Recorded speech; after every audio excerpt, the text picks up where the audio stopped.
आज से 500 साल पहले एक बूढ़ा आदमी शम्मा की हल्की रोशनी में एक नोटबुक लिख रहा था और ये एक आम नोटबुक नहीं थी।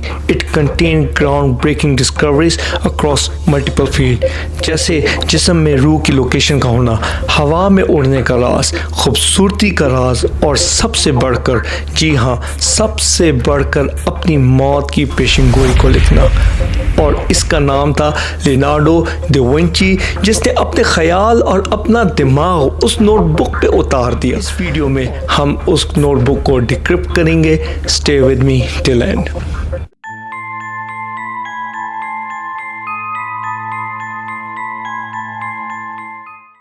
1580 में पॉम्पी लियोनी ने ये नोटबुक डिस्कवर की, जो तफसीली एनाटॉमिकल ड्राइंग्स, हथियार के डिज़ाइंस जो अपने वक्त से सदियों आगे थे, जैसे हेलीकॉप्टर और मशीन गन्स, और मैथमेटिकल फार्मूलाज इसमें मौजूद थे।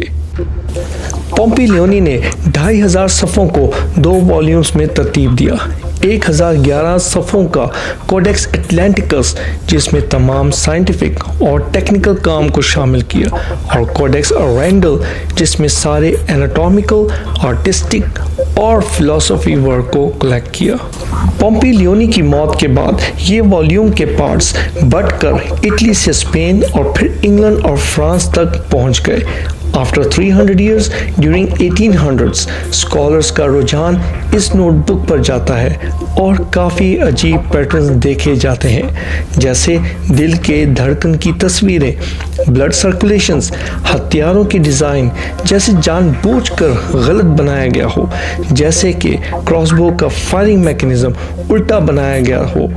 काफ़ी ड्राइंग्स, स्क्रिप्ट्स एंड मास्टरपीसेस अधूरे बने हुए थे।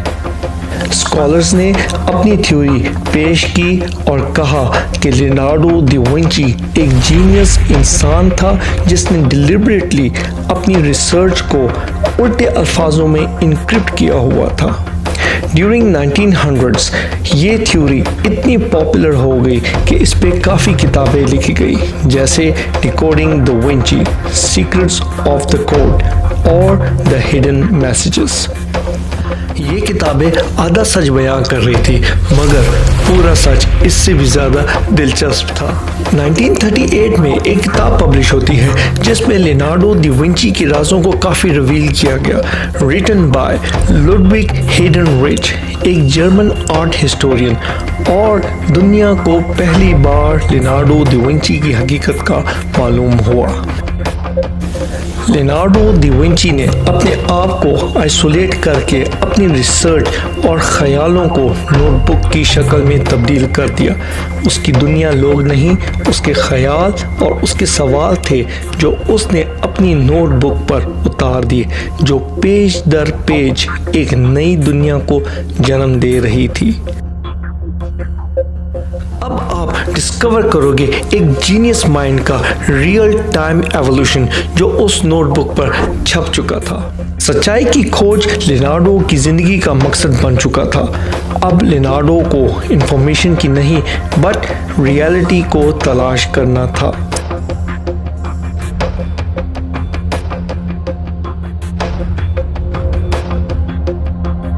लाशों को डायसेक्ट करके डिटेल्स डायग्राम बनाना।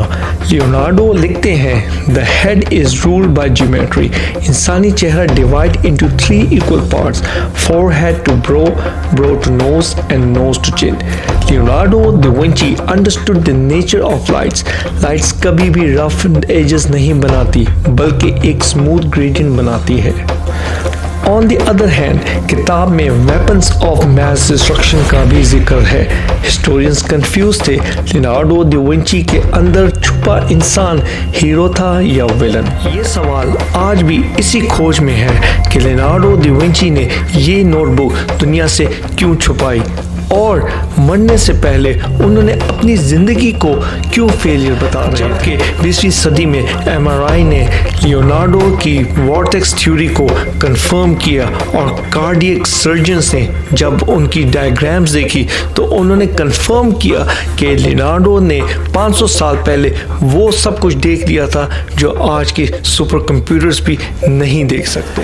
मगर आज आम इंसान जब लियोनार्डो दा विंची का नाम सुनता है तो बस मोनालिसा पेंटिंग का ख्याल आता है। कोई नहीं जानता कि उस नोटबुक के पीछे लियोनार्डो का असली चेहरा क्या था। अगर आपको ये कंटेंट पसंद आया है, please don't forget to hit like and subscribe my channel for more content like this. Thank you.